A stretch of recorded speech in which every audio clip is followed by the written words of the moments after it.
close to the camera. See, look. See, he's 5 pounds right now. We're here at the media day for the 2021 Bassmaster Classic on Ray Roberts. This is a tank. Look at the size of this thing. Progress we've made so far on our Hobie PA14. Got it wired up for 12 volt right now. We got the P127. That money! That's a monster! Got one. Took him long enough, didn't it? He knows. You know that's your outro.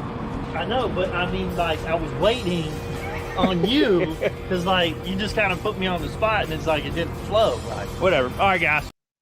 I want to thank y'all for tuning in to OneObjective tonight. That is our intro that we starting with. We changed some things up. That's not going to be our final intro. But Chris, I think it's a lot better. I think it's turned out a little bit better than the last one. Oh, It's some updated footage. Yeah. You know what I mean? So, but Chris, how you doing tonight, man? We're doing pretty good.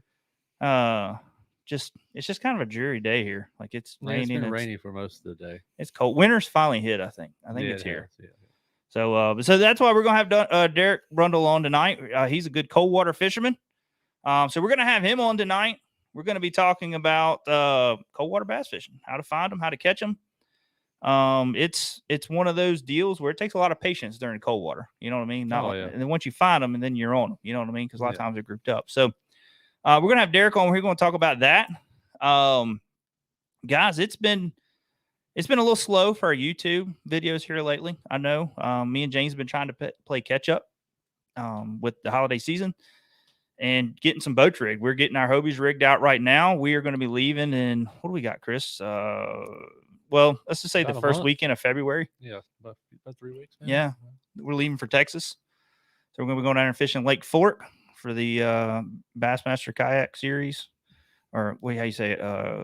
Bass Nation Kayak Series. Bass Nation, there you go. Yeah, Bass Nation Kayak Series. We're going to be down there fishing that event. And then we are heading on over to Toledo Bend. And we're going to be fishing the Hobie BOS Series. Excited about that. That's not Toledo, Ohio, is it? No, that's Toledo Bend, as in Texas and Louisiana border. Okay. Because it wouldn't, like, I was looking up the distance. It was like 160 some miles or 50 some miles or something like that. So from Lake back Fork. to back. Yep, back to back. We're gonna be out of town for a couple weeks, but we'll still be able to get orders out. We're gonna be bringing a lot of stuff with us, and then we're gonna have somebody else helping out with shipping.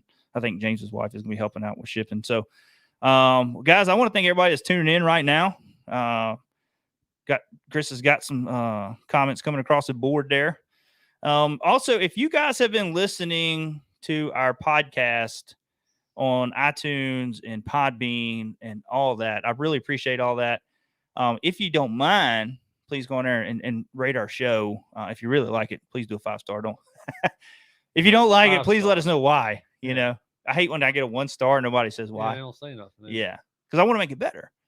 So, but if you have been listening, let us know what the sound is. Because, like I say, since we switched over to StreamYard, we have been playing with, trying to get our sound better on there and all that. So people, I think it turned out a lot better than what it used to be, but we're just trying to make it better. So, but I've been really enjoying this software. I think it's great. So, but like I said, I want to thank all our sponsors as well. We got I'm going to say a little bit smaller list. I think things are going to be changing a lot for us during the next couple months. I'm really excited to see how things are going to be going for us for this year. Just excited about 2022. But first off, let's just thank our sponsors. I want to thank Falcon Rods. I want to thank Missile Baits, Yak Attack, Bino, Bob's Up the Creek Outfitters, and also, also I want to thank another friend of ours, RBT Custom Crankbaits, Ron Weimer. He does some excellent paint jobs. I know we haven't done no giveaways with him lately.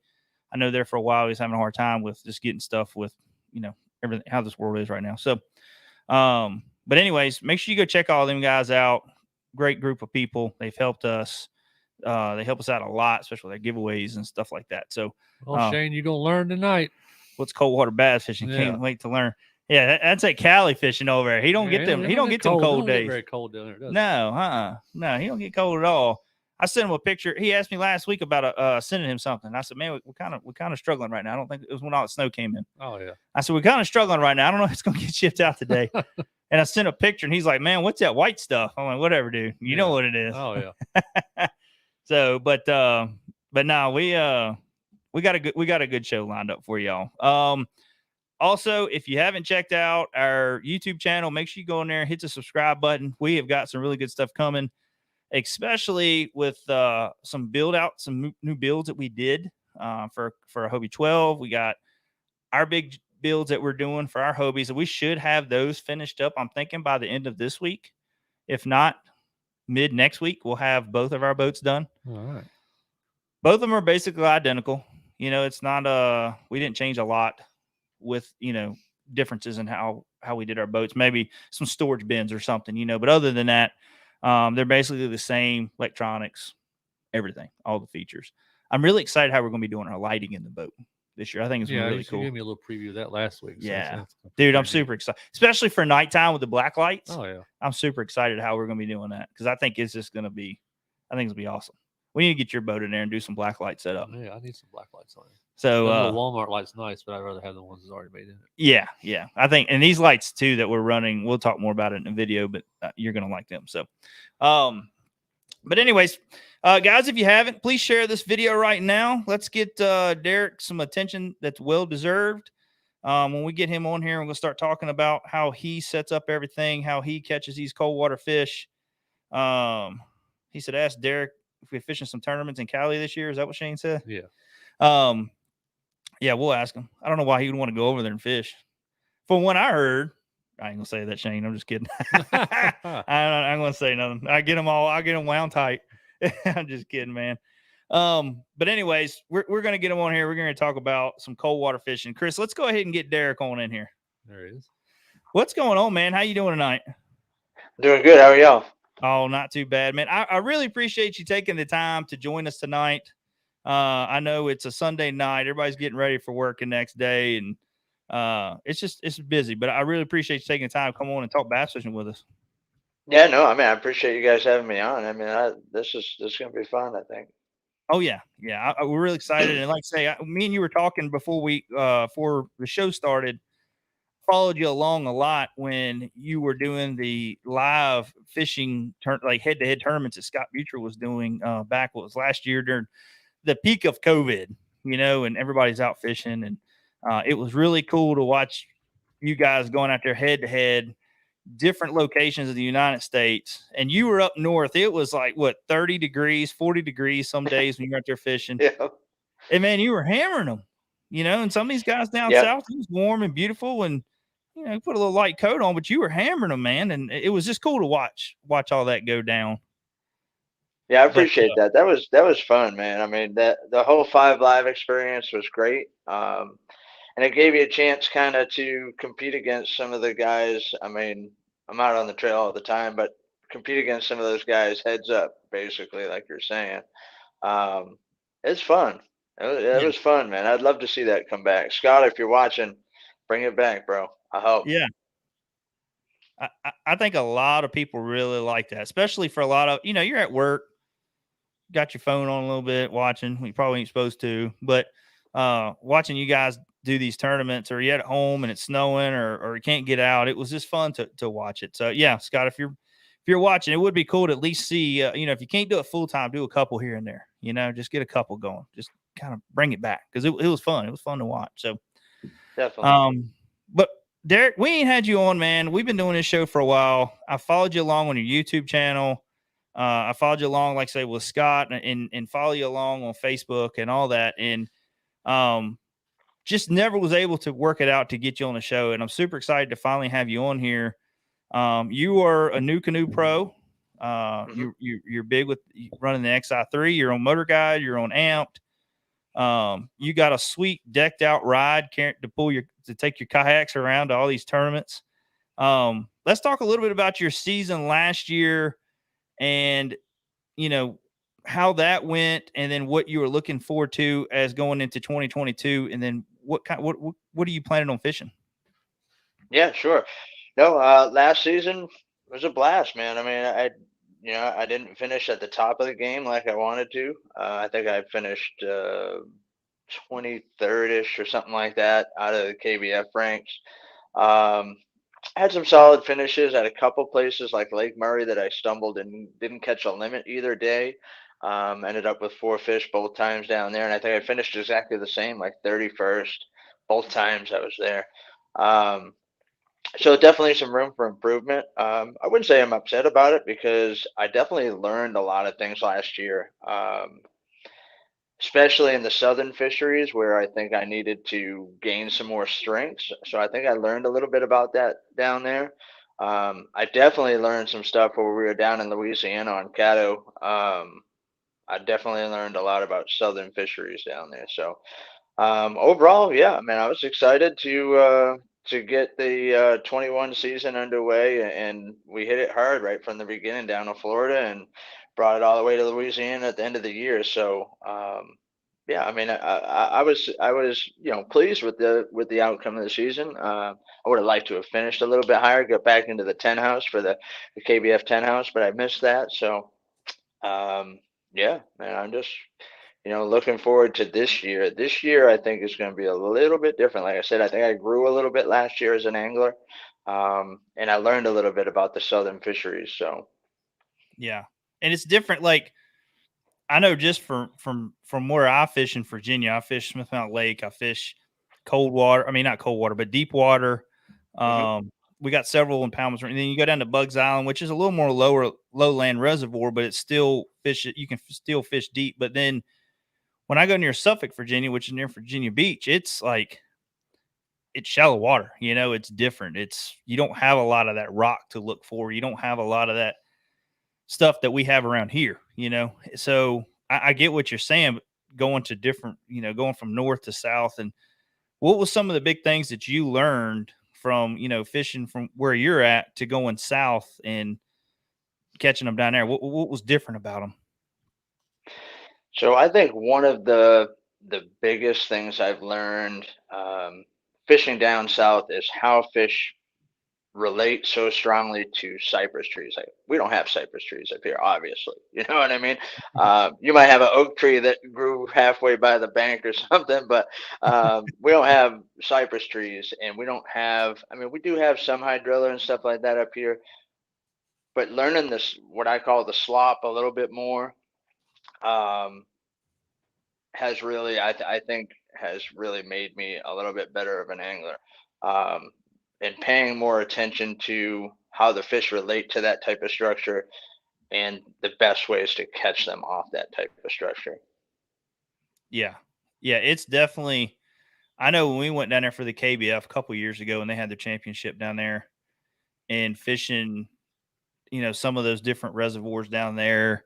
It was different, man. Like say cypress tree fishing is a lot different than it is fishing a rock pile or fishing. You know what I mean? Like it's For sure. them cypress knees go out so far. You know what I mean? Like it Hmm. ain't always right there by the trunk of that tree. So it definitely is different. And then, like say, some of these fish, I fished with a couple friends of mine, and Jason Hensley, one of them, and the lake that we fished with him sometimes, he always talked about. He said you can never fish too shallow. He said these bass would get so shallow they have ticks on their back. Like Hmm. he was like, it's just how they set up. And some of them lakes, and then you go to Smith, and you can find some really shallow, but it seems like all of them are in that 5, 10, even deeper range. So I get in a shallow reservoir, and I'm like, man, where's the 10-foot water at? Why am I sitting in 3 and 4 foot of water? Yep. Yeah, no, I hear you there. And one of my good friends, Adam Patrone, actually kind of let me in on a little bit of a secret fishing cypress. And I won't go out there and throw it out there because it was his thing, and he kind of let me in on it, and it really helped me out. But um, just knowing like what to target on that specific tree or on that specific tree line, you know what I mean? Yeah. And Gene, I see Gene in there, but I'm gonna miss you too, buddy. Unfortunately, I won't be making the Florida trip. I'm working a show up here, and then I just didn't think I'd have enough time to get down there and get situated properly. So I'm skipping the Florida events this year. But yeah, so Adam had kind of pointed out a couple of specific things that I should be looking at when I'm approaching the tree and how to fish that type of one specific type of tree. And boy, once he did that, it was like boom, boom, boom, boom, boom, boom, and it was like a light bulb went off. Like, why didn't I think of this before? You know what I mean? And it's just some of those things that I think us northern anglers kind of overthink when we go down to these southern lakes. Um, there's a bazillion cypress trees. Let's just use the national championship as an example here at Caddo this year. I never left Caddo Lake. I never went to another lake. We didn't fish anywhere else. That's all. That's the only place I fished, and I fished all around the entire lake. And every part of that lake has cypress trees, but there's different characteristics of some of those cypress trees in different areas of the lake. And once I knew what to target, then the fishing became a lot easier for me. I didn't run into the huge fish that some of the other guys are running into, but I learned quite a bit by Yeah.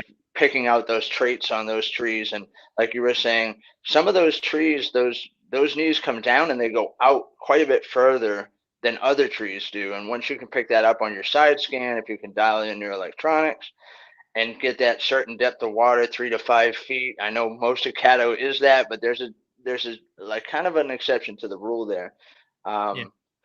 And then using a specific technique to catch the fish off of those knees was pretty enlightening to me, and it kind of like never really set in as to why I never tried it before. But I guarantee I will not do it again. That's for sure. Yeah.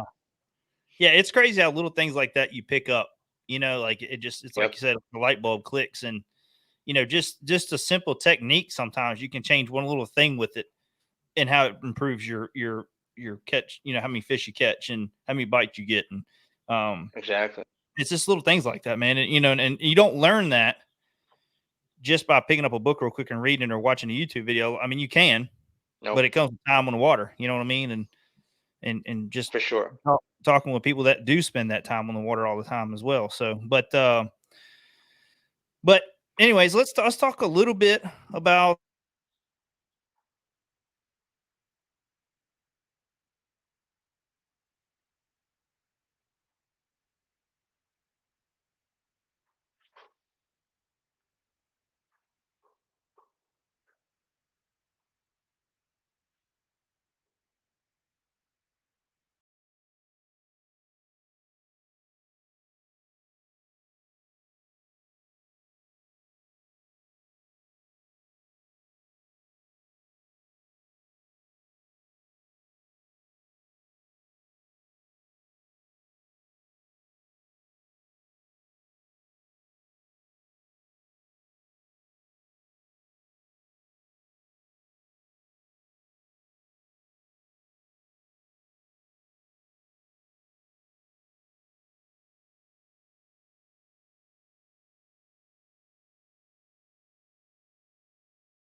What was that noise? That's coming from my phone. Okay. Okay, we're back. He's on. No, we're back live. We're live now? Yeah. Okay. All right. Well, let's see. Sorry about that, guys. It was like our internet, like I looked at the internet box, it was done. Like it completely crashed. The wind is getting really bad. So if it goes out again. Derek is back with us as well. So. All right. We got Derek back in. Okay. So if it goes out again, we're going to be done for tonight. Cause like I say, it is really, but All right, my We Lord. crashed the internet. No. Yeah, man, this show was so successful, we crashed the internet. Oh man. Well, that's how it goes. So, all right. Anyways, where were we at, Derek? We were talking about your 2022 season. You said that you were going to probably miss out on the Florida swing. So, what you got going on for the rest of the season after that? So I'm going to start with Lake Murray. We're going to hit Lake Murray, do KBF events 1 and 2 and the Pro Series event. Then we're going to head to Santee Cooper for the Hobie event, man. I'm looking forward to that one. I love Santee Cooper. I was there a couple of years ago, I think it was, and unfortunately ran into some bad weather, but beautiful lake. I love fishing down there. And then I'm going to kind of take April off. My grandson's first birthday, so we're headed out to Texas to go have his first birthday party. We got a big thing planned. Going to be fun. So I'm skipping one of my favorite events, which is the Potomac River in Virginia. Oh, man. So, man, I love that place. But this is more important. So I'm excited for this. But so as soon as April goes by, May gonna go up to Maine and fish Lake Messalonsky in Maine for the KBF events. Also elite kayak fishing will be there. Kind of a combined event up there. I don't know if you guys are familiar with elite kayak fishing. Yeah, so that's a great organization up here. They got some really great events planned for this year. So yeah, we're gonna hit Lake Messalonsky in Maine in May, and then we're gonna head to Lake Champlain in Vermont in June, and then I'm headed to Winnipesaukee, I think Hobie in June, right? Yeah. So I'll be at that, and then I know Shane asked me about fishing in Cali. I'm probably headed to Cali. Probably gonna head out there and fish a couple of the Ironman tournaments out there. Nice. Looking forward to that. I think I'm either gonna go out and fish Otay or Clear Lake, one of the two, or both. I'm not sure. So I'm looking forward to that. I got a chance to fish with Shane out there this year. We went to Otay, caught some fish. That was fun. Beautiful scenery. But yeah, we got all of the elite kayak fishing events up here that I can't wait to go to. They got one out in Massachusetts on the Connecticut River. They've got they're actually going to Winnipesaukee in August. KBF is also adding Winnipesaukee in August, so that'll be another combined event there. Then I think I might go to Lake St. Clair for the KBF event out there. Probably the Hobie on the Susky event. I really love fishing on the Susky. That place is so much fun to fish. And then, of course, all of the KFL events. I mean, I probably won't be fishing all of them, but my team, the Massachusetts Maulers, we got to defend our title again this year and see how we can do with that. And then basically we got just the local stuff after that. I mean, I fish Massachusetts Kayak Bass and Ken Wood's trail. I know y'all have heard of Ken Wood. He runs a great trail up here. So I'll be fishing a lot of those. And then, of course, you know, national championship, all that. So hopefully KFL championship again. So it's going to be busy, but it's going to be fun, man. It's going to be fun. Yeah, it's the KFL. Like a good friend of ours and pro staff guy of ours, Robert Brown. Oh yeah, is big with it. You know what I mean? Like I just love watching how that goes down. You know what I mean? Like teams head to head, and I think it's a super cool atmosphere. We've never fished anything with it, but he just kind of talks to us about it and sounds really fun. Like, you know, you guys are friends before you get on water. You get there and you battle it out, and y'all come in and have dinner together. You know what I mean? Like it's Yeah, sure. just a super cool deal. And I think that's how it should be. I think events like that there should be more events like that. So Yeah, it's fun, man. I'll tell you, we had for the one of the wild card tournaments out here, one of the Detroit the Motor City ambassadors from Detroit came out, and I actually had them stay at the house. I had the camper all set up in the yard. They stayed here, and we battled it out for the wild card. And while they're here, we took them out, did some striper fishing in the river over here. They absolutely murdered them. It was a blast. So, yeah, it's good kind of, team atmosphere, kind of a family type of feel to it. And of course, you got the whole, rivalry thing that happening. And, this year that whole league has grown quite a bit. So, yeah, it's it has grown a lot. Like I see this I see this year being a big year for the KFL. Sure. I'm seeing I know just with our business, the amount of outreach we've had of people wanting, some sponsorship or pro staffs or whatever. And it's like it's like a lot of KFL teams, and yep. it's just pretty cool to see how that goes, One second. Go ahead. Here you go, Craig. Come get it. I saw Craig in the comments. Come get it, brother. It's right here. Come get it.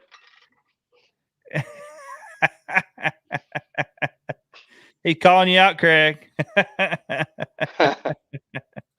That's awesome, man. Yeah, y'all really wrapped it up, man. Y'all hammered down on that one up there this year. Yeah, that was good. It was fun.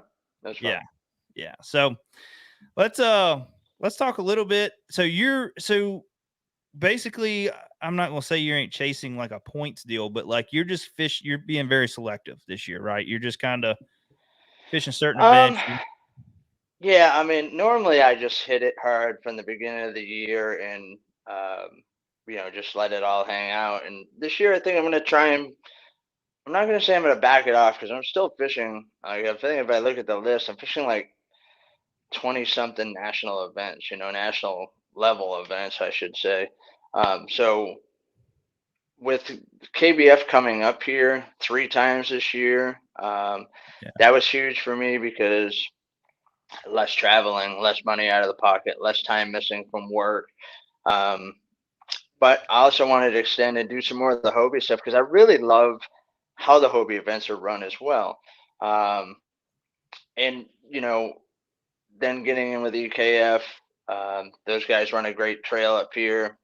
I can't wait to fish a lot more of those. I only got to fish 2 of them last year because I was everywhere basically. So yeah, I mean, I guess I'm taking more of a tactical approach, I guess I would say this year, as far as traveling and, time away from work, because I'm trying to manage a little bit more time for family this year with my grandson, now turning 1, and we don't get to see him much because they live out in Cali. So trying to do that a little bit more too.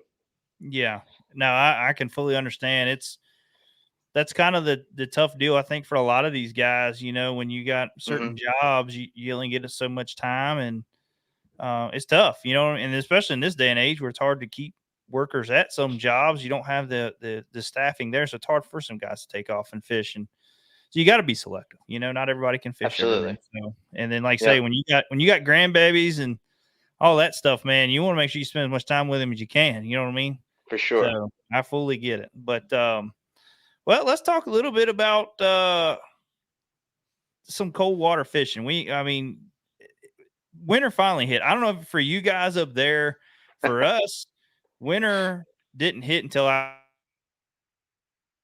after Christmas. Like it's super warm. I mean, we've had 70-degree days, and it's been crazy. So let's talk about winter fishing, what it would normally be like on a normal winter. What are some things like, say, what are some things you're looking for when winter fishing hits? But what is that magic water temperature too, when you're like, hey, I need to move from, let's say, the bank to open water or wherever you fish. But what is it that when these fish start slowing down, we're getting into water temperatures between 55 and in the upper 40s, some spots here are even colder. What are some things you're looking for where the fish are staging? Sure. Yeah, I mean, right now, we're looking at, mid 30s to low 40s water temperatures. And basically once that water temperature dips down below, I'm gonna say like 52. Let's just use 52 as an example. I start moving off the banks unless it's nice and sunny. You know what I mean? That sun will warm that bank water up quite a bit, and the bait might get up there moving a lot more. Um, but once it gets to that, I don't know, around 50, 52 degrees, I start to try to, move my way out. Maybe to that first good sharp drop or that little bit deeper rock piles, things like that. And basically, I'm just kind of looking for better days. I mean, I know that it sounds funny to say that, but if you can pick and choose your days, you get a sunny day. Even if it's cold out, you get a sunny day, and that light penetration gets down there. I don't know if this is a fact. I'm not a fish biologist, but I feel like on the colder days when it's bright and sunny like that, the fish tend to be a little bit more active, a little bit easier to catch. Yeah. Yeah. I think that Um, the cloudy days probably just, I think they roam more. You know what I mean? Like when it's for sure. cloudy. So like when the And then sun's out, I you can saw. pull, sorry, go ahead. Oh yeah, no, I apologize. I saw Dave Henney had a question on there about deep cranks this time of year. I use them but limited. I feel like I really want to slow down, and I don't feel like I can keep a crankbait deep down there in the strike zone for long enough, slow enough to catch a lot of fish. You might catch one or two that react to it and they bite it, but um, I really try and slow down quite a bit this year. So, I mean, this time of year, and I kind of move away. I really only have, and I think we had talked about it, but I only really have like probably 4, maybe 5 baits that I throw this time of year, especially when the water gets as cold as it is now, like when it's dipping into the 40s and then it starts creeping down further. Um, I didn't actually go out today. Matt Conant was out today. I should have asked him what the water temperature was, but um, I know it's down. It's down there. I'm sure it's 40, sub 40 right now. But Oh man. so this time of year, I'm really slowing everything down. And that term, like we kind of throw it around loosely, like cold water fishing. It's kind of um, relative to where you are. You know what I mean? Like when we were down in Louisiana, those guys are like, "Oh man, the water's freezing." I'm looking at my graph; it's like 56 degrees or something. You know what I mean? I'm like, that's like almost as warm as it gets up here. You know what I mean? Like this is swimming weather, But so that term is relative, and I think that kind of goes along with that whole. You get that southern strain, the Florida strain bass, and then you get these northern strain bass that are used to that colder water year round. So I think it's kind of different as you move along the seacoast or inland or what have you, um, to what cold water relatively really is, to your fishery. Yeah. Yeah. And I think too, like we had Mike on here talking about deep in the ditches on Lanier. I think, like you're saying, you're right. It depends on what kind of body of water you're in. So, like down in Louisiana, if you get a cool front that comes through and say the water temperature's in the, like say, mid 50s, upper 50s, those fish might, like say, pull back and just get into that deeper ditches. Whether it was 2 foot and it drops down to 5 foot. You know what I mean? Hmm. Um, they're going to pull back on stuff like that. They're not going to go down to 20, 30, 40 foot like they would here or back at your home or Hmm. somewhere up north or out west. But when you're down south, it's a totally different monster. But you're still looking for the deeper water of what you fish. But So that's true to an extent, and I kind of learned this, and I mean I'm not afraid to admit I talk to a lot of guys and I learn a lot of things from different anglers and Matt Conant was it last year? I think it was last year when we were down in Florida. Um, we got some crazy cold weather. I'm sure you guys remember that, the yeah, guys that were down there. Um, and we were fishing, in that 3 to 4 foot of water area. And in my mind, being a northern fisherman, boom, Derek's heading offshore somewhere to find deeper water. I figured those fish are going there. Matt did the opposite. He went shallow. He was catching them like back sticking out of the water up underneath the match. You know what I mean? As close to the bank as he could get it. So I think they seek the warmth maybe in the grass from the sunlight heating the grass. Maybe it can be different everywhere you go. Mhm. Really. Yeah, yeah, and I mean, they'll relate to wood a lot more that time of the year too. You know Hmm. what I mean? Or they get if you got a real rocky lake, good sunny day that the rocks are warming, the fish are gonna pull up on Sure. that stuff. So, like I say, it's just it not everything that you talk about tonight's gonna work everywhere, That's a but fact. that's some things to keep in mind though of just thinking about. I know David Dudley and a couple other guys says a bass is a bass is a bass, no matter where you go. Hmm. Um, they're gonna they're gonna do different things. You know what I mean? And all of them got their own personality. I've learned that. Like For sure. some bass don't like to be shallow; they comfortable deep all year Yeah. long. Never The one pull up. thing that they all definitely have in common is that they all have to eat to survive. So eventually you can catch those fish if you can find them. Yeah, exactly. And that's the main thing. Just finding what they eat, what they're eating, Hmm.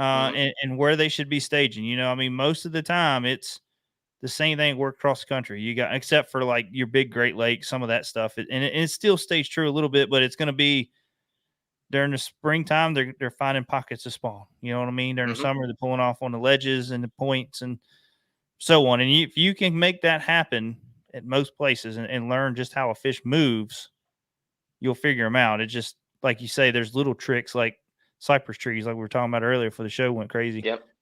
Just little tricks like that. But what's some of the top baits that you use this time of the year when you're trying to find these fish? Yeah, for sure. I think one of the most important things this time of year is your electronics, obviously. Um, because most of the time when you find the fish this time of year, they're grouped up. And the only way to know they're grouped up is to see them. It's not like you're going to be seeing them running the bank or anything like that. I mean, you got to have a good handle on your electronics to be able to find those fish, unless you're fishing off of just, pure history, knowing a lake so well that you've been there in the past and you always catch them in this area. You know what I mean? If you're just showing up to an area, you really need electronics to find those fish. Mhm. Um, but once you find them, obviously it comes time to figure out how to catch them. And a lot of it is, like you said earlier, just a couple minutes ago, bait related. Um, it can also be structure related. But I basically kind of back myself down at this time of year to four, maybe five baits. And I forget who it was, but somebody just had a comment up there about drop shotting on ledges. Drop shotting this time of year can be great because you can keep that. There you go. You can keep that bait in front of that fish forever. And you know, sometimes this time of year I will upsize a little bit because that bass is not looking to go chasing a tiny little bait around. They want to eat something and kind of chill out for a bit. You know what I mean? Mhm. I mean, we're all kind of like doing that. You know what I mean? Eat Yeah. something, get back to the couch, and hang out. Um, so a lot of times this time of year I'll slow down, and I'll kind of work baits differently. But again, relative to where you are, like if I'm fishing a lake that is, basically 10 to 12 feet deep or less, a lot of times, and even in deeper lakes, I mean, everybody knows it, it's no secret, man, jerk bait. I mean, this is probably my favorite bait of all time. I use it all year round, but especially during this time of year. This happens to be a Mega Bass Vision 110. This is the Ito Wakasagi color. It's kind of a see-through clear bait, a little bit of flash to it. Um, but even in shallower water, relative again, shallower water, the closer you can get to the bottom. So the plus one, I mean, you're looking, you want to fish this in the 10 to 12 foot range. A lot of times I'll throw this in that 6 to 8 foot range too. So it's down there digging on the bottom and then it hits and stops. If you can get this in front of a bass's face, they're going to eat it. Um, Mhm. it's just, one of the best ways to catch them is suspending jerk bait. I know there's plenty of people's comments of what they like best for jerk bait. I mean, 99.999% of the time you're going to find me with a mega bass on there. I just don't think they can be beat. But there is a shallow. I have a couple of lakes up here that are spring fed that are just really shallow. And a reaction strike XRM 80 works unbelievable up here. It's a smaller jerk bait, but it sits in that 3 to 4 foot range, and the fish devour it. And I basically on the jerkbait, I stick with the 3 colors that produce the most for me, and that's the Wakasagi color. This is the French Pearl, kind of French Pearl color. And then up here in the north, if you don't have GP Pro perch, forget about it. You're doing yourself an injustice. That perch color probably would save your season all year round in most lakes. That's Yeah. probably my all-time favorite is the perch color and the Vision. Well, that's a color there that I've been actually adding to my lineup because that's some things that James has figured out in some of his lakes, and I've gotten my butt handed to me a lot with that color now. So I'm like, yeah, I'm starting to. This color I never really That looked color at. is money. Yeah. That color is money. I mean, I keep a box, and people have seen it in the kayak, and they laugh at me because there's probably anywhere from 40 to 50 110s in that box that I keep it all year round. Like I said, I use them all year round. But there's only 3 or 4 colors in there. And I'll bet you 20 of those are perch because that's probably my all-time leading producer on that bait is that perch color. So Yeah. and you know, I like to run that with a spinning rod. A lot of people kind of find that puzzling for some reason, but I like a 6'9" to a 7-foot spinning rod, medium heavy action, with braid to a fluorocarbon leader. And I try to keep the leader somewhat short relative to the water clarity that you're using. Sometimes you got to stretch them out a little bit, but I like a 3 to 5 foot leader is like max for me. And basically you just fire that thing out as far as you can get it because you want to get it down as deep as you can go. Because most of the time when you find those fish, they might be suspended, but they're usually at this time of year they're in that 2 to 3 foot or right down at the bottom. You know what I mean? They're almost laying on the bottom. Sometimes you can't even see them on the electronics; they're glued to the bottom so close. So getting that bait down, a long cast, reel it down, and then start your retrieve. You know, basically it's just kind of you got to play with that. Sometimes the fish are more active and they want to see that moving. I mean, sometimes I'm snapping that thing like crazy and people are looking at me like I'm nuts because there's ice forming on the guides and they think you got to go slow. You got to let the fish judge how they want to eat it.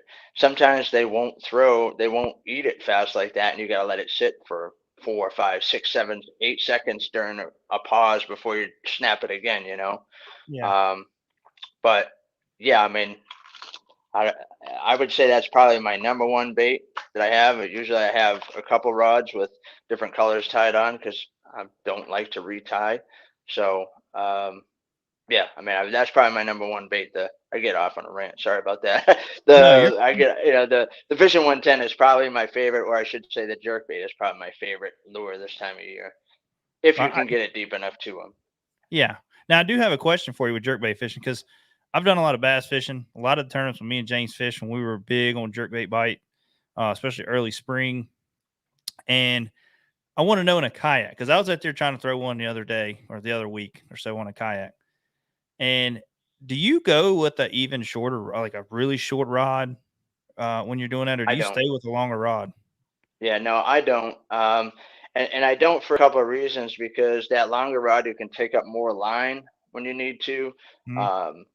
And I mean, it's just what I'm naturally used to using is that longer rod. And I see where a lot of people say they want to go with the shorter rod when they're a kayak, and I think it's due to why I use a longer rod is because I'm standing all the time. I hardly ever sit down.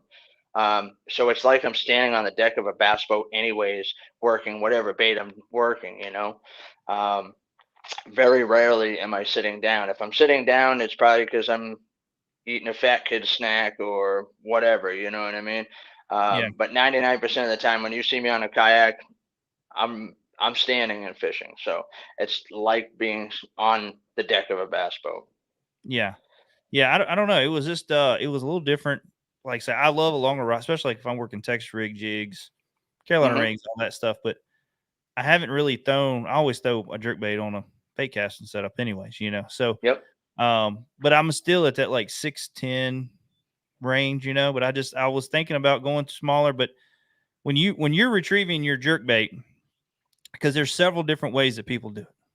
You Mhm. got guys that jerk down, you're trying to get that bait down, or are you one of those you pull to the side? Because I've watched guys do that. Do you jerk to the side or jerk down? How do you do that?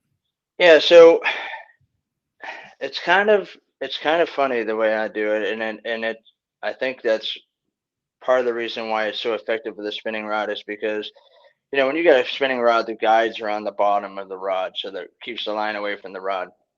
When you throw the jerk bait out there on a spinning rod, I'll take it and almost flip it over. So when I'm snapping the rod, the bait is this way, and I'm working against the natural action of the rod. So it snaps it back as you snap and let it go. That returns it back to the way that the rod loves to sit normally. Mhm. Um, so I'm using the opposite action of the rod really to work the bait. I never really move the bait with my reel. It's always with the rod. Then I reel up the slack and I let it sit. However I'm working at that day. But most of the time, I would say it's more of an angled snap, but it's also kind of horizontal. It's not downward. It's kind of across and downward. Yeah. And And then I think, sometimes, if I'm watching the fish, like I I bought active target, so if I'm watching a fish, sometimes I'll snap it up to get that thing to run up a little bit, and they come up underneath it, need it. Um, so with the whole active target thing going on, I'm learning a little bit more now on bait presentation and things like that. So yeah. And it's a lot to a jerk bait, man. Like, I mean, there's a ton. yeah. And I mean, there's, I'm not going to say you can work it a wrong way. I guess you could, but, you know, there's a lot to learn with it. There's different actions, there's different pauses, there's different cadences, and it's all that you got to play with. You know what I mean? Like when you're Yeah. working at each day is different. So, Yeah, so um, like Dave's question here, that's a great question. Yeah, I mean it's basically try and fail till you get one bite. And then when you get one bite, you do the same exact thing on the next few casts. And if you get another bite, then you know that you're working it in the cadence that those fish are wanting to eat it at. And a lot of times I'll count, like, a lot of times I'll physically count 1, 2, 3, 4, and let it sit there for however many seconds, and then get the bait moving again. And then if I pick up a strike on something like that, on let's say a 6 count, for like probably a good dozen or 2 dozen casts, I'm going to leave that bait sitting for a 6 count when I'm doing my pauses to see if I get bit again, if that's the right number, if that's the right amount of time they need to sit there and face to face and look at it, and then decide they're going to bite it.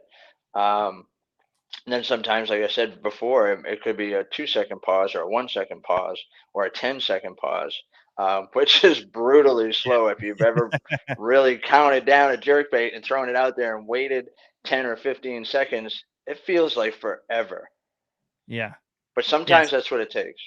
yeah. It's like you're doing nothing. Like that's what I feel like, and you think of like a spinner bait or a crankbait or chatterbait or something, how many casts you could have worked in the one time that you worked a jerk bait. You know what I mean? Like you probably 3 or 4 casts in For sure. sometimes on a retrieve on a jerk Yep. bait. So it's definitely in talking to you, and people need to understand too that I'm like this with just say for a wacky rig, for instance. A wacky rig and a jerk bait are the two baits that I feel like you have to be 100 committed to being Absolutely. focused on that bait. You know what I mean? Focused on what you're Yep. doing. For one, to even tell you get a bite, because sometimes they'll hit that thing and they'll run to you, or they'll run up so they don't pull tension. You just see Hmm. your line tick. And like I say, that's the same thing with a wacky rig when you're working a wacky rig and letting it sink.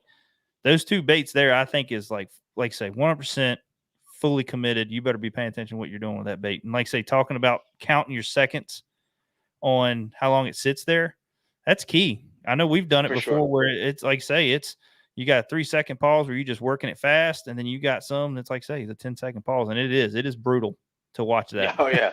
Yeah.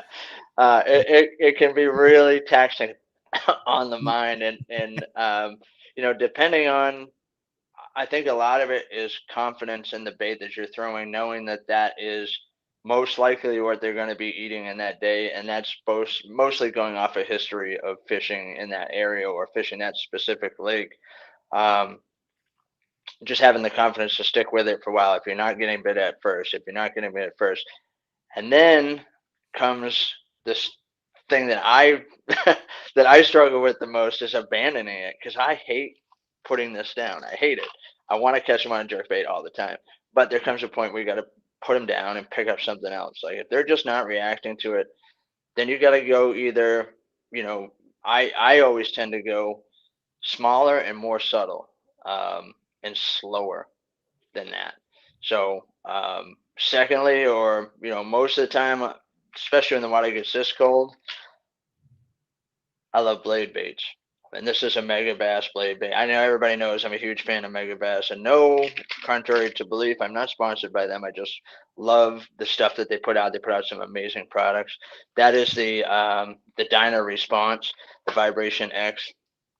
This is a great little blade bait, and I know a lot of people love fishing blade baits, and there's an art to that as well. There's a few different retrieves that you can work, and one that I just learned from my buddy Cam Smith, who's a big boat angler, fishes a lot of the pro opens. He showed me a really cool technique that I never thought about with blade baits, and it's basically dropping it down there and then just letting it sit there. I mean, not even moving it. And then you Gosh. really got to watch your electronics. And if you see a fish, he might move it 2 inches up or 2 inches down, and like imparts no action on it. And he gets bit like that. And I thought to myself, this dude is not going to catch a fish doing this. And then he's up in front of the boat, wham, wham, you know what I mean? And it's like, all right, well, there you go. Live and Yeah. learn. Yeah. So, and then, there's the whole throw it out there, which is my favorite way to do it, is to throw it out there, let it run down to the bottom, and kind of rip it up like you would be stroking a jig or a tube, and let it shake itself back down to the bottom, then pull it up and let it shake itself back down to the bottom, all the way back to the boat. On that particular thing, I like a medium heavy crankbait rod.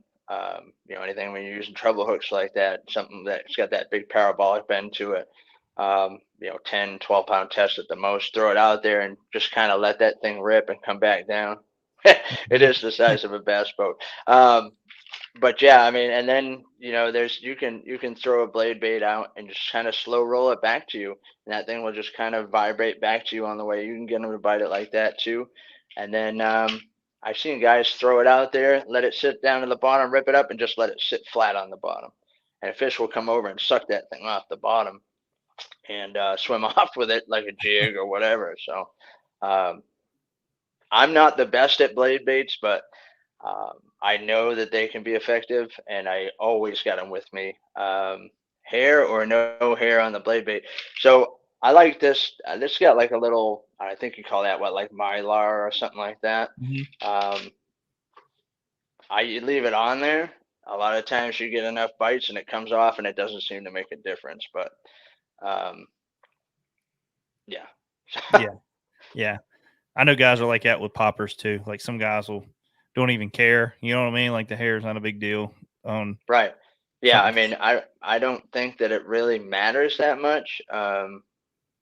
Again, I'm not a biologist, but Yeah. I think they're looking at the bait. I mean, that doesn't look like a natural tail to me. That you know what I mean? It just adds a Yeah. little bit of flash, and it's rather stiff. It's kind of like a little paintbrush, so it looks just like that. It doesn't change form when it's in the water. So just another attractor. Yeah, for sure. Dave's got a good question. So how you feel about color change? Like if you're getting a bite on jerkbait color 1, do you grab a different color, or do you tend to just switch baits and see what happens? So if I'm getting bit on the perch, I don't change. I mean, I will catch, and I don't mean to sound rash about it, but I'll catch every fish in the school and then find another one. Yeah.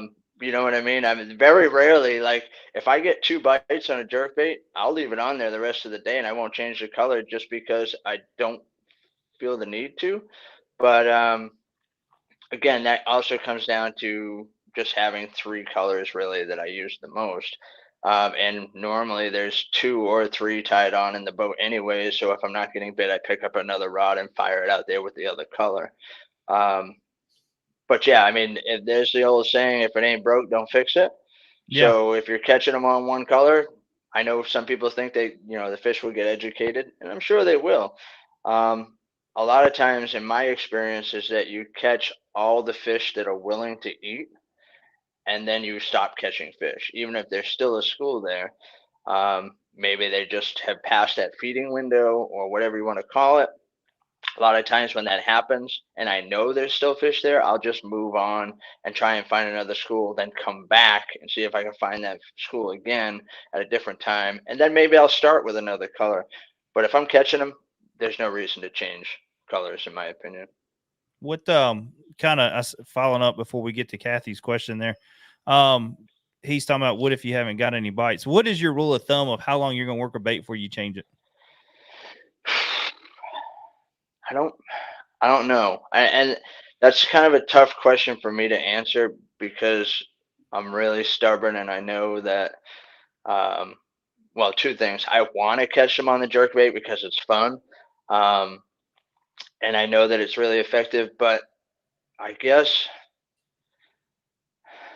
I mean, if you know you're on or in a fishy area or you've seen fish on the graph and you're just not catching them, I might change fairly quickly, whether it's changed to a whole nother bait or a different color.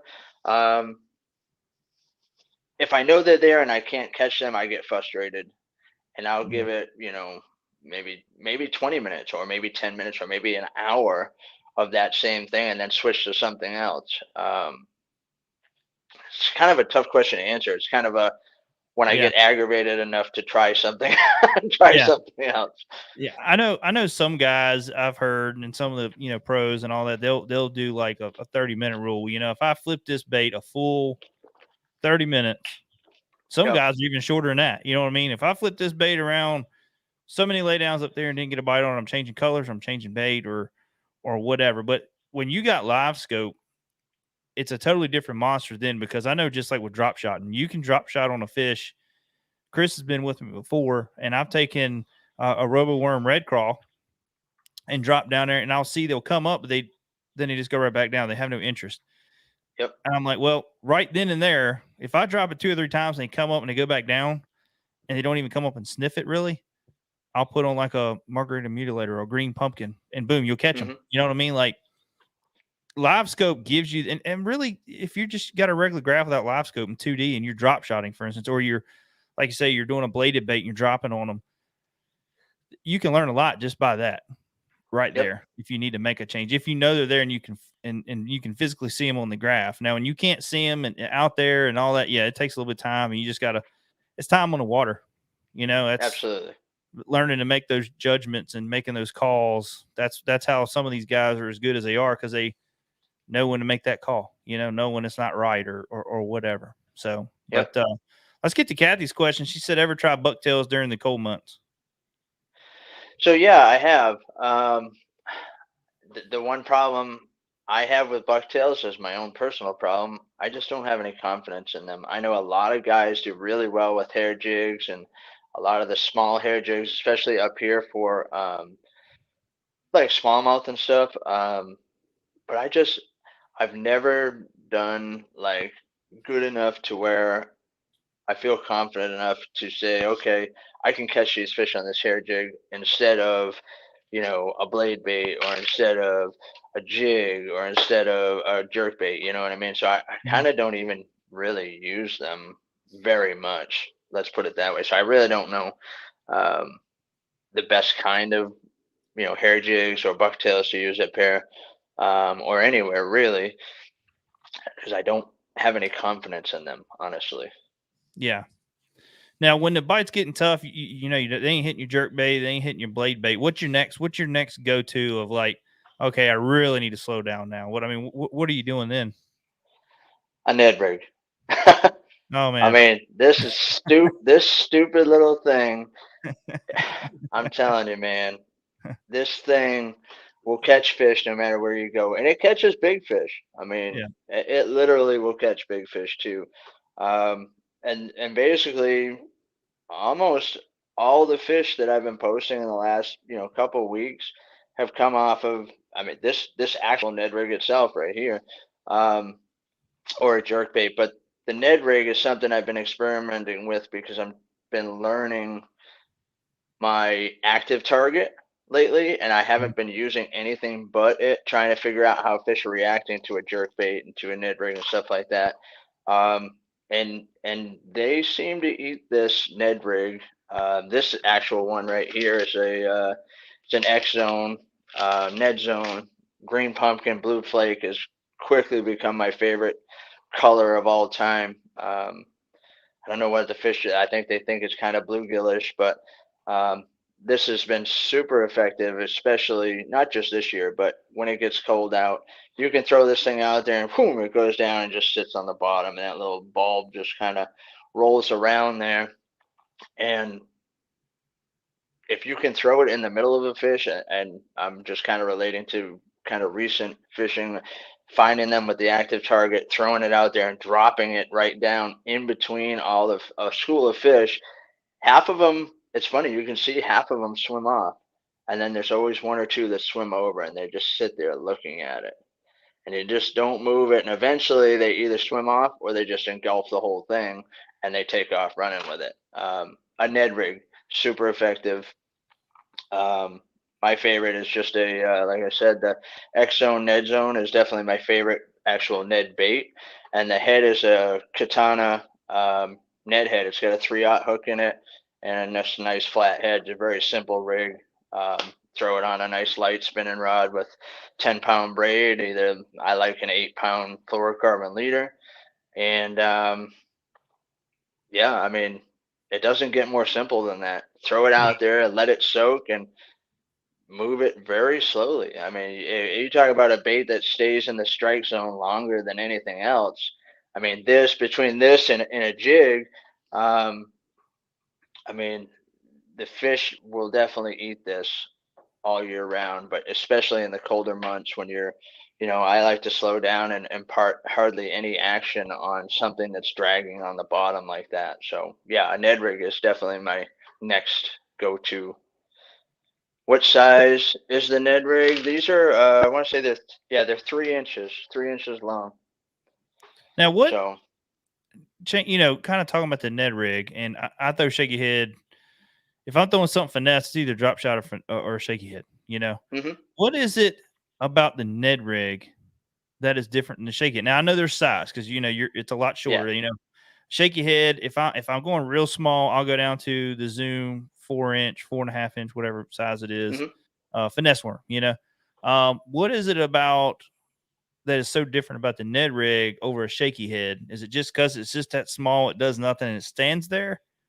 Is that? I mean, I'll be honest with you. I have no idea why this thing even catches fish. Honestly, I have yeah, no idea, but it does. You talk about shaky heads. That's one of my favorite things to throw is a shaky head. And I usually go with like a 6-inch worm, like a X Zone, fat finesse worm or a deception worm or something like that. Um, but a lot of times I'm doing that when it's warmer out and I'm throwing that thing into rocks and I'm throwing it into grass and I'm kind of shaking that thing through and putting a lot of action and moving that bait around quite a bit. That's how I fish a shaky head. nice. And then, a lot of times when I switch to that Ned Rig, in my mind, I'm telling myself, you need to go small and you need to go super slow, you know. Yeah, So that's kind of how I determine the difference of how the fishing is as far as what the fish are doing. But in the cold, I'll throw a shaky head sometimes, but 99% of the time I'll choose a Ned Rig over a shaky head when the water's cold.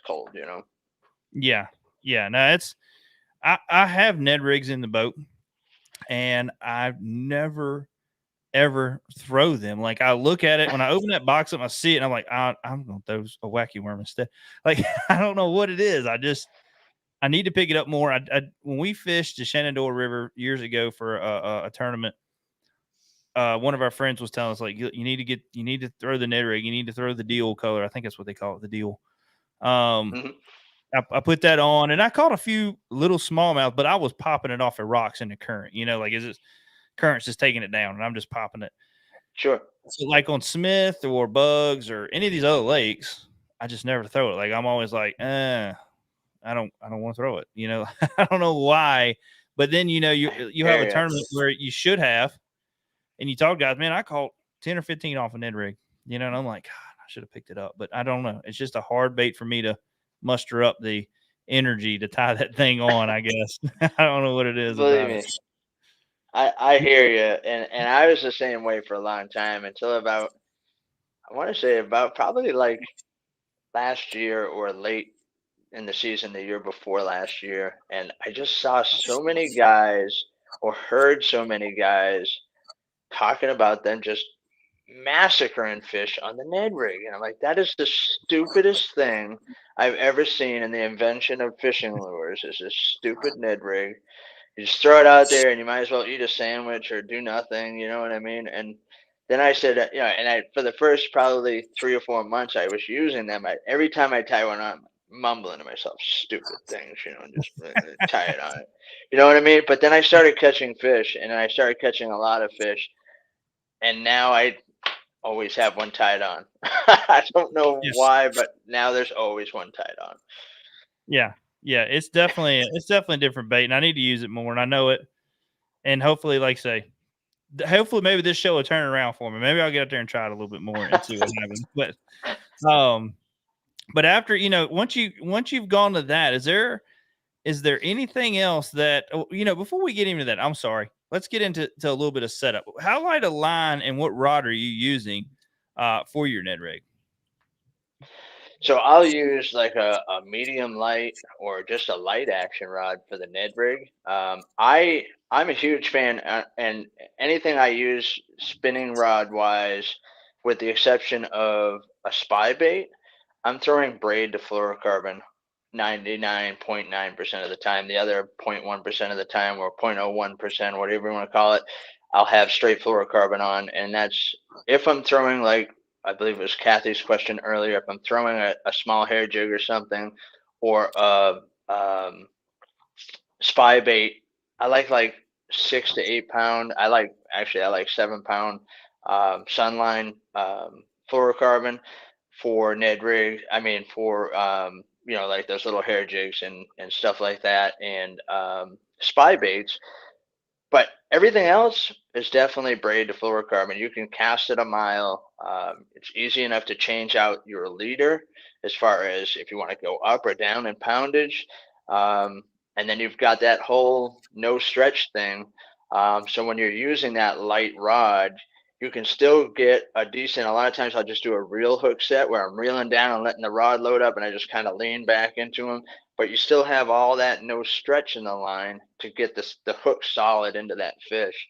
And I think that's important. Even throwing the jerk bait with the braid, getting that extra sensitivity when they just come up and kind of suck in the end of that Ned Rig, and you feel that little tick like you were talking about earlier, and they swim off with it. Then you can reel down on them and let it load up. So yeah, I mean, when I get down to like the Ned Rigs and stuff, I like that anywhere from like a 6.6 to a 6.8, 6.9 rod, something like that. A little bit shorter, a little bit finessier. I dropped down to. I'm a huge fan of quantum reels. I love the quantum smoke lineup.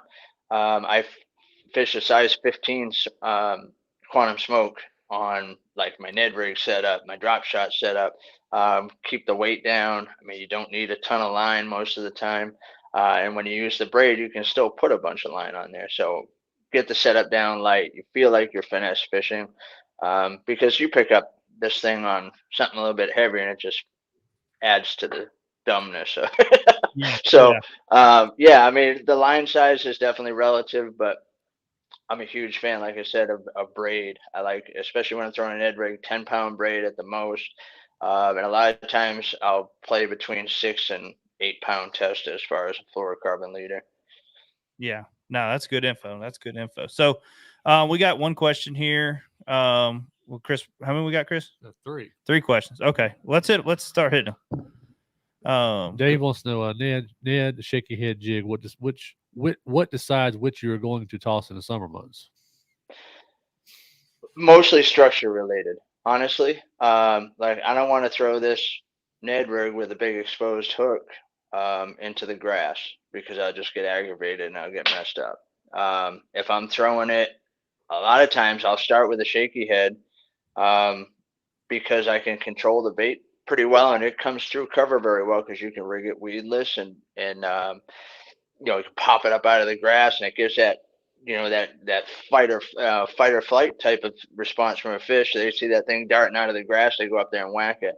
You can pull it through rocks, and then most of the time, like I said, I'll start with a shaky head, then I'll go to a jig, depending on if it's open water or not.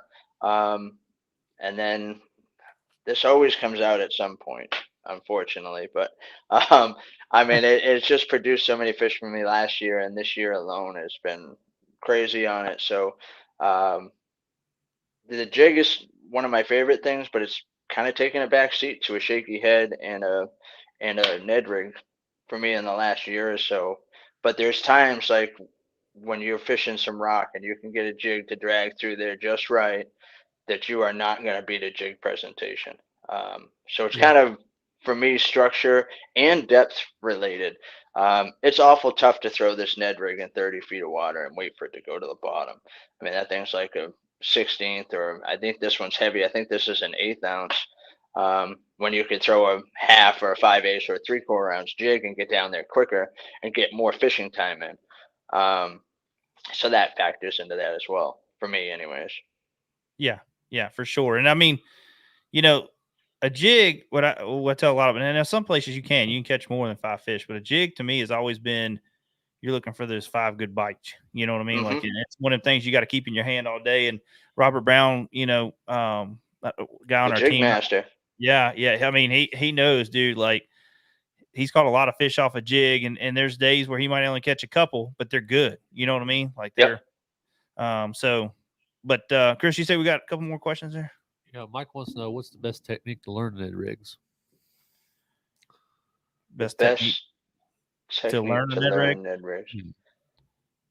Just slow down. Go with a nice light rod. Go with a nice light, line. Start in open water. Start where you got some clean bottom, where that thing's going to stick out and be obvious to the fish, so you can just gain some confidence in it, I would say. Slow down. I mean, there's a lot of dudes that say they just throw a Ned rig out there and don't move it. And they wait for the fish to swim by and eat it. And I've seen guys throw it out there, and then they're on the phone with their wives or their girlfriends or, whoever, chit-chatting and waiting for the rod to bend over. So slow down, soak it, some open water, and, get some confidence in it to learn where you should be throwing it more and more. Yeah, for sure. That's good advice. Chris, what's the other one we got? Was that the last one? How long was your leader? How long is the leader for a Ned rig? Again, that kind of depends, but I like on a Ned rig a little bit longer leader, because that fish is getting more, let's say, intimate with the bait. They're there looking at it most of the time, deciding whether they're going to beat it. So I'll a lot of times with a Ned rig, I'll go more like a 6 to 8 foot leader. And I mean, unless you're in super crystal clear water, I mean, if you look at 10-pound braid, it's like a strand of hair. You know what I mean? In my eyes, I don't use high vis braid, so they're not going to see the braid. But if you get it, 8 feet away from the bait, they're not going to be looking 8 feet up there. They're, right up on this bait, getting ready to inspect it and eat it, So I like a little bit longer leader. For me, a little bit longer is like 8 feet for a Ned rig. Yeah, for sure. No, that's good. Getting down towards the last bit here, the nitty gritty.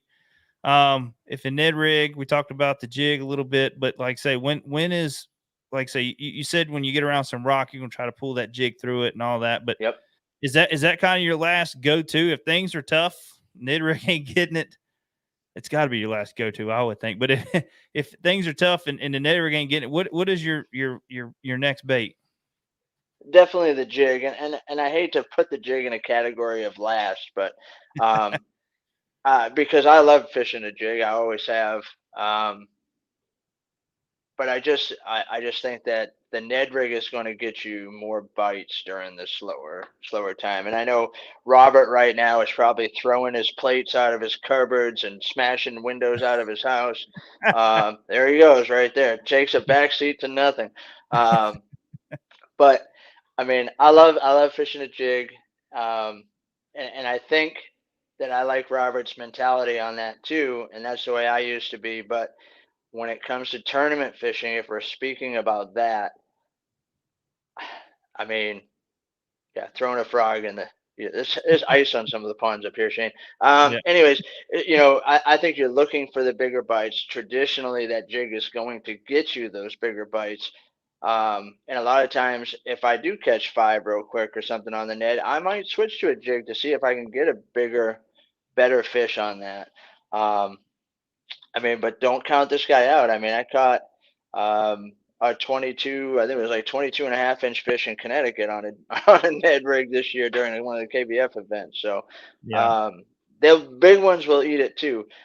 But a jig is, traditionally you're imitating a crawdad, something slow, working on the bottom. The fish don't have to work towards it. So generally you're going to get those lazier fish. And a lot of times what happens is you're dragging that jig through the rocks and that fish is laying there and boom, you're going to hit it in the face and then it's just going to react and eat it anyways. Um, I love a jig in open water on rock, um, long tapering points.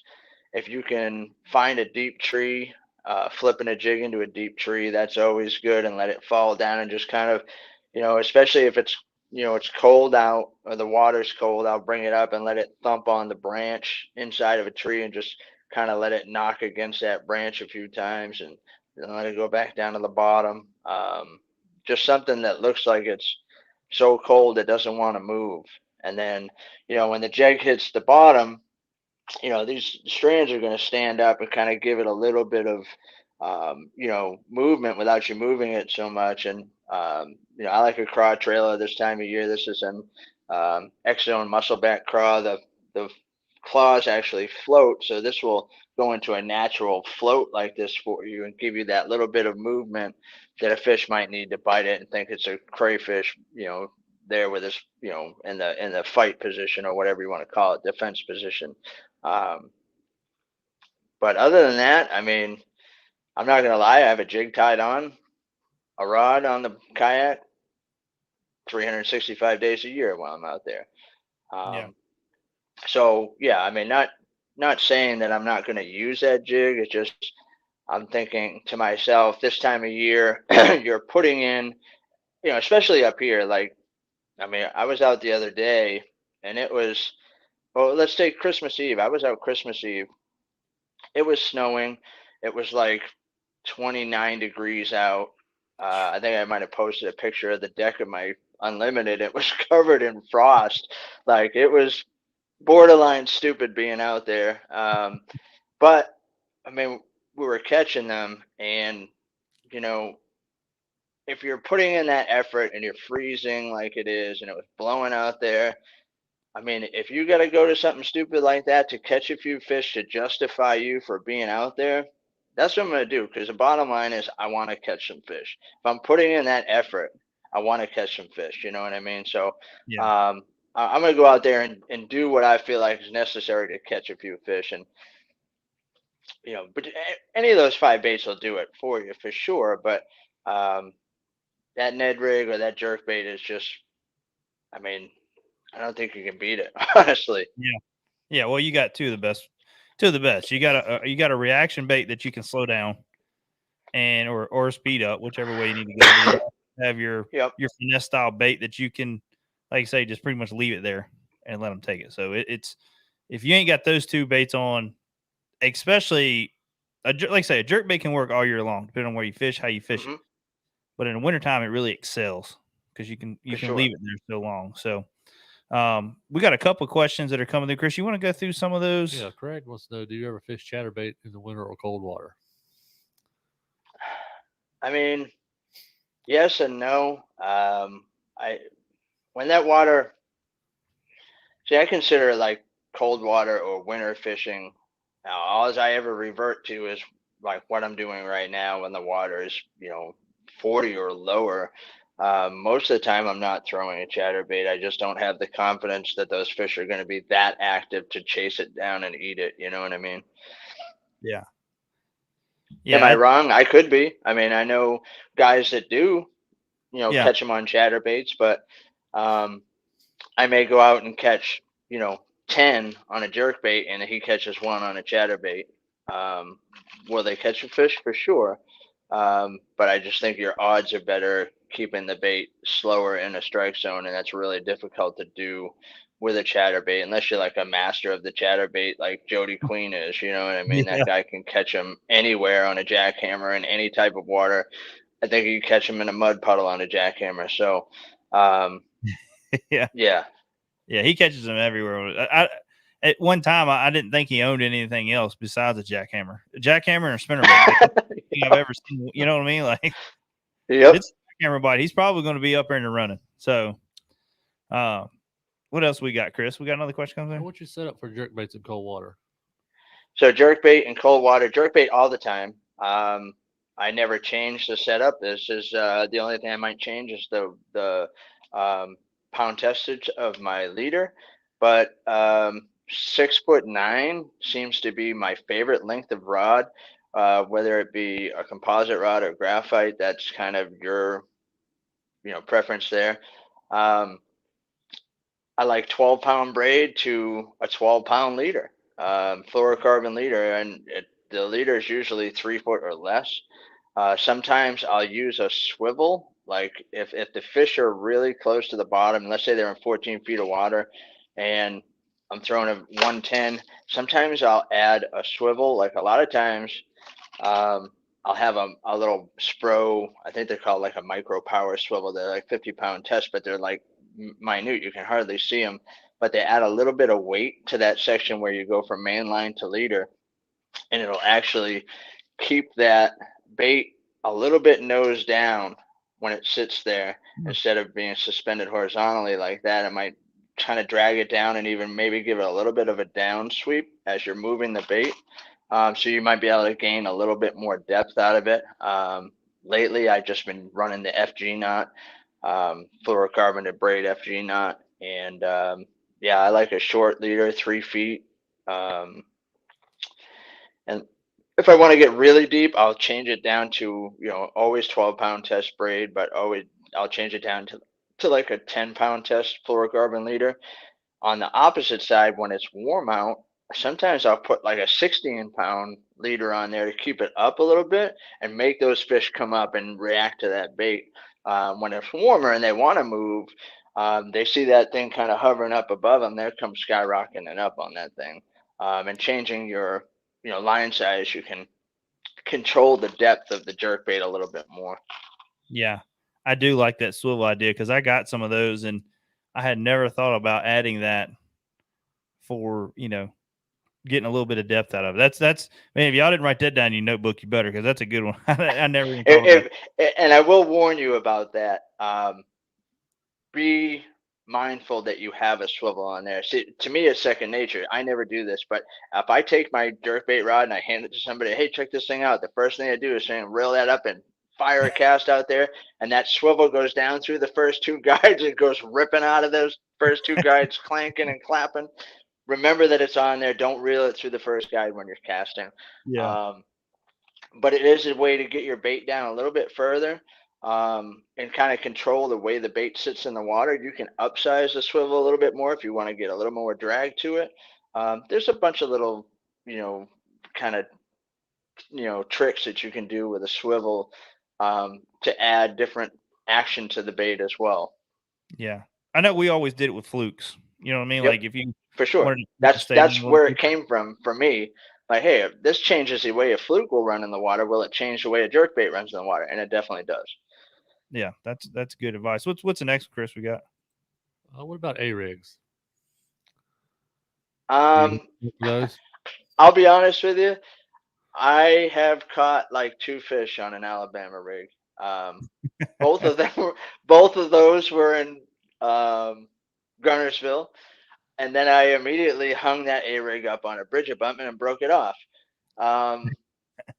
Like up here, I think you're only allowed like 2 hooks on an A-rig up here. And I don't use them very often. So I have one, but I can tell you right now, it's probably still in the package and it has no baits on it or anything. And by the time I get off the water when I'm down south somewhere where it's common, I'm like, oh damn, I should have tried the A rig, and then I never do. So yeah, I don't have any advice as far as A rigs go. I'd be lying to you if I even tried.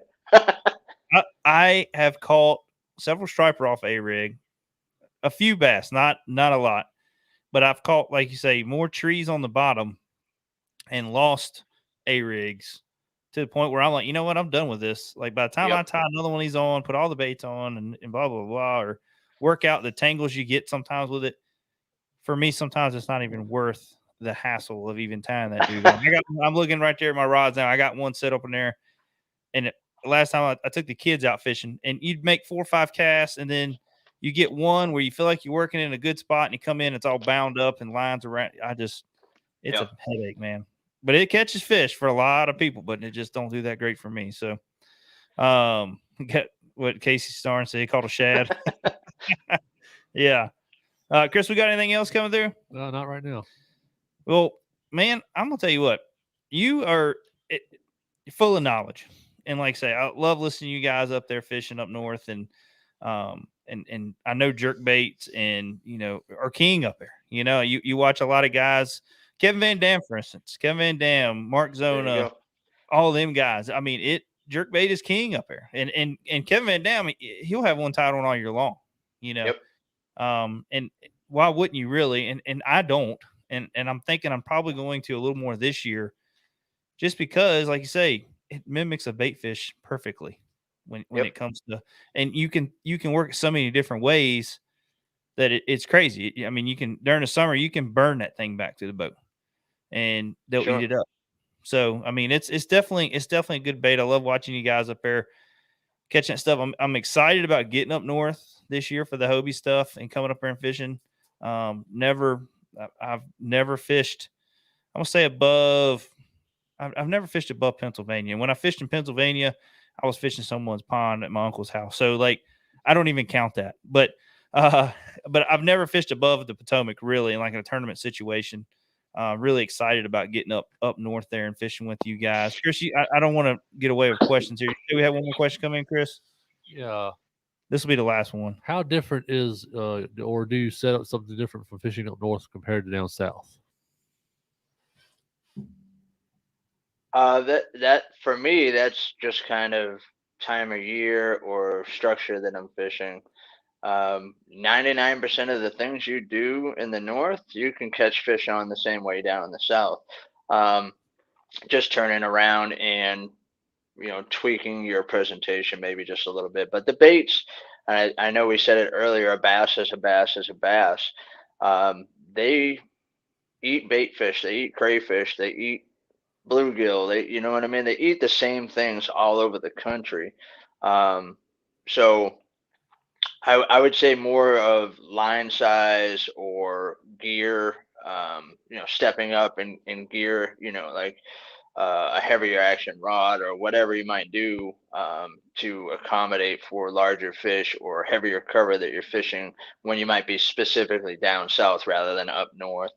Other than that, I don't change a lot. I always tell myself in my mind that it's a bass. It has to eat to survive. So Yeah. eventually that fish is going to eat something, whether it's your bait or his bait or regular natural bait going by, it's going to eat something.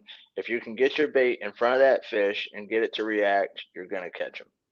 Yeah. And to add to that, the main thing is doing your homework, like for one, like he's talked several times. He's like, I'm not a biologist. I don't know. But technically, a lot of us fishermen, you got to think about it. We kind of are, because we study that fish so hard, and we don't just study that fish in particular. We study what that fish eats. So when crawfish, how they react through winter to spring, you know what I mean, or summer, to shad when they spawn, how they react. So that's things you got to learn when you're going from north to south or from south to north.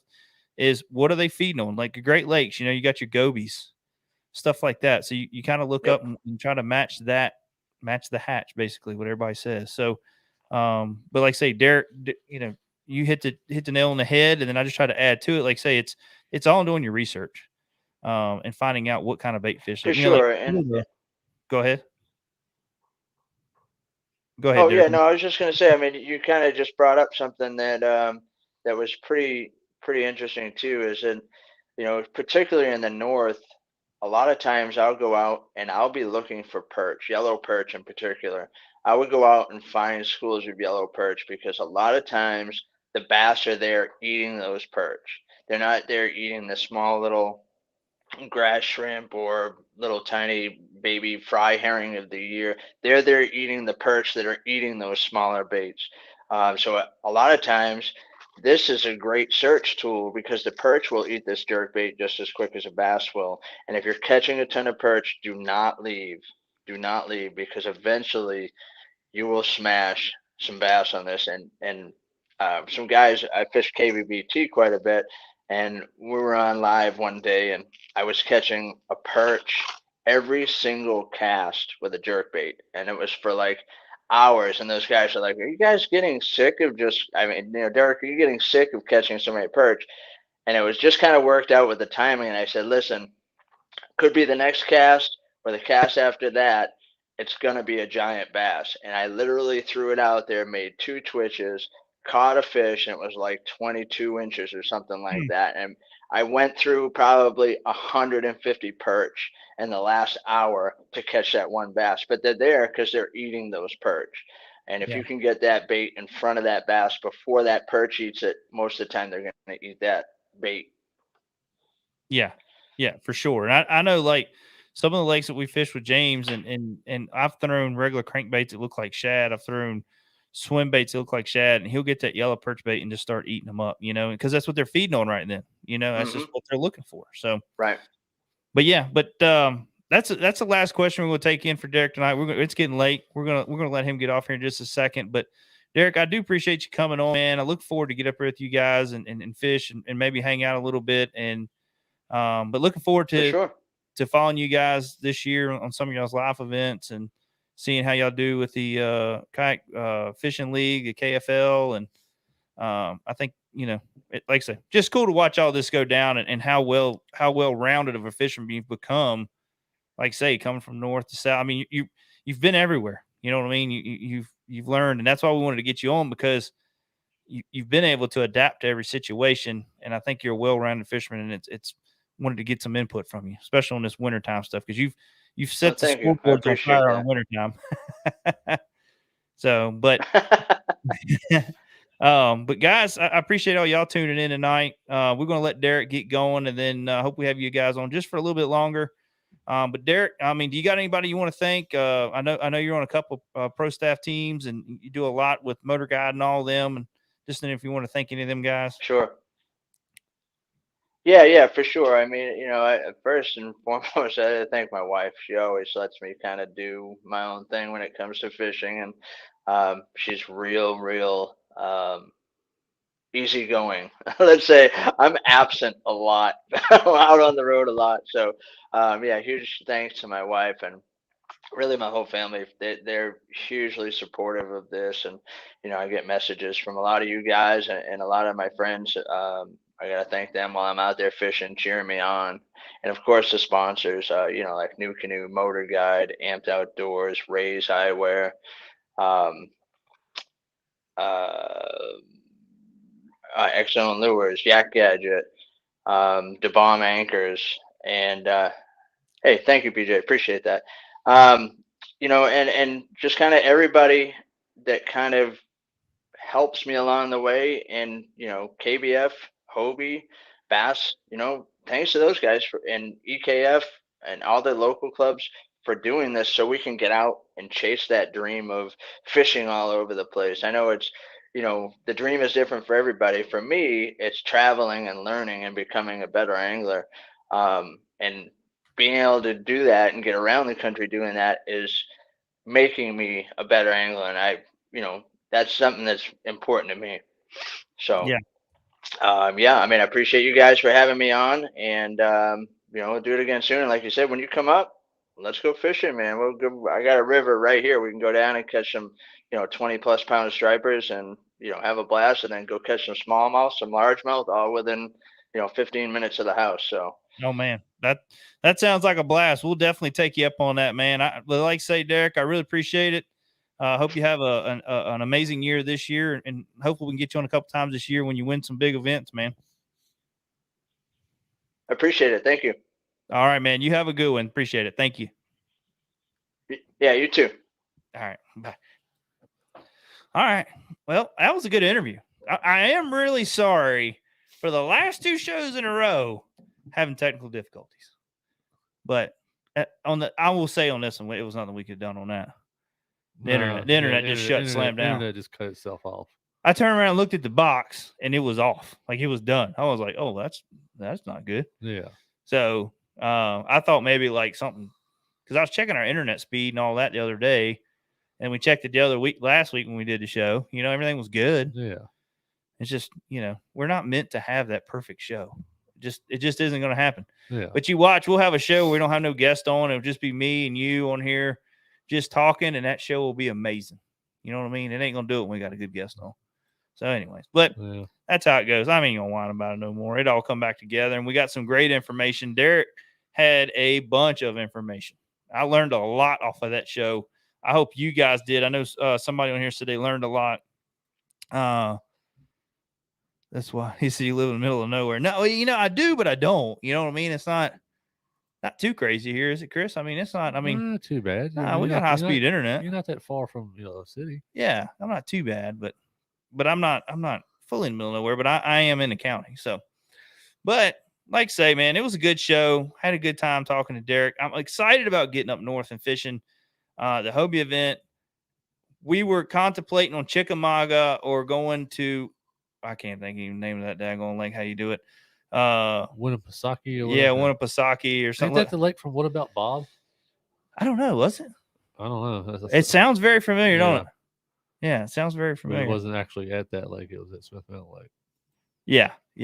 What did somebody say about my cup again? I think he's a Tennessee fan. Oh, man. I think he's from East Tennessee. Well, I ain't going to lie. We didn't have that great of a year, so I can't say a whole lot. You know what I mean? Virginia Tech beat us. Again, it just is what it is. Yeah. You just learn to adapt to like a team. That's like Redskin fans. Oh, I better watch out with that one. Yeah. I get some hate mail. Nasty messages. Just kidding, guys. No, I had a good show. I really appreciate all you guys tuning in. I appreciate y'all sticking with us through thick and thin when we having all kinds of craziness going on. He said, go big orange. But like I say, hopefully we'll work all the bugs out of this. Hopefully it'll get better. I don't know. You know what I mean? I've talked to some people about this software. Sometimes you just have issues, but I will say it is 10 times better than going through Skype. Yeah. Oh yeah. Skype's terrible. Yeah, that was a joke. So anyways, I'm glad we're over that part. But if you haven't, guys, hit the subscribe button, hit the like button. Also, we have, if you haven't joined the group yet, we just started up the OneObjective bass fishing group on Facebook.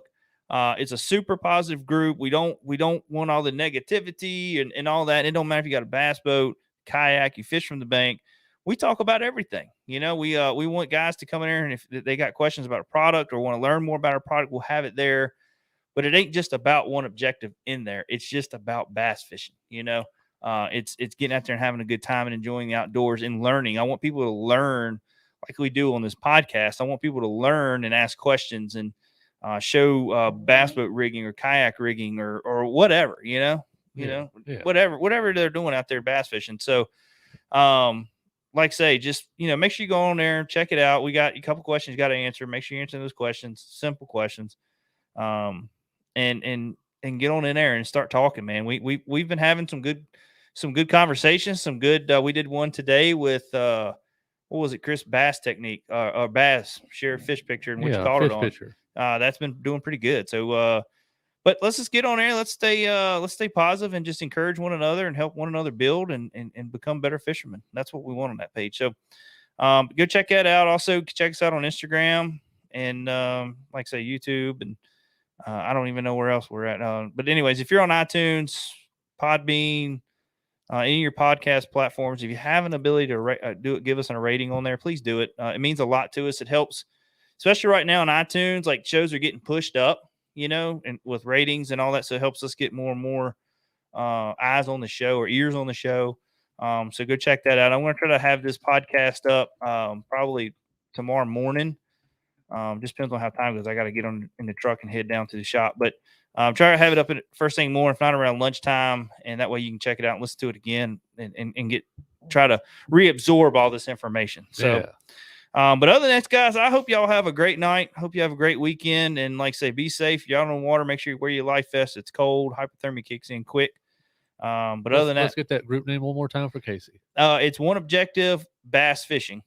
So it's just a group. So go in group and then type in OneObjective. And be sure to answer the questions. Yeah, we can't approve you until you answer the questions. We got Yeah. several people that have signed up for it, but they didn't answer the questions. We do that to make sure that you're not a bot, or make sure your account hasn't been hacked or something like that. That's why we're doing it. Yeah, because So people please answer the questions, and then we'll approve the thing. Yeah, absolutely. Good point, Chris. So, yeah, make sure you go in there and check that out, guys. It's a fun group of people, and it's growing. I mean, I think we were at 100 and I don't know where I know. It took off the past few days. Yeah, so it's pretty cool. I'm hoping we can get up here a couple thousand and learn from some people. You know what I mean? Yeah. So, but anyways, guys, I hope y'all have a great weekend. We'll talk to you later. See ya. See ya.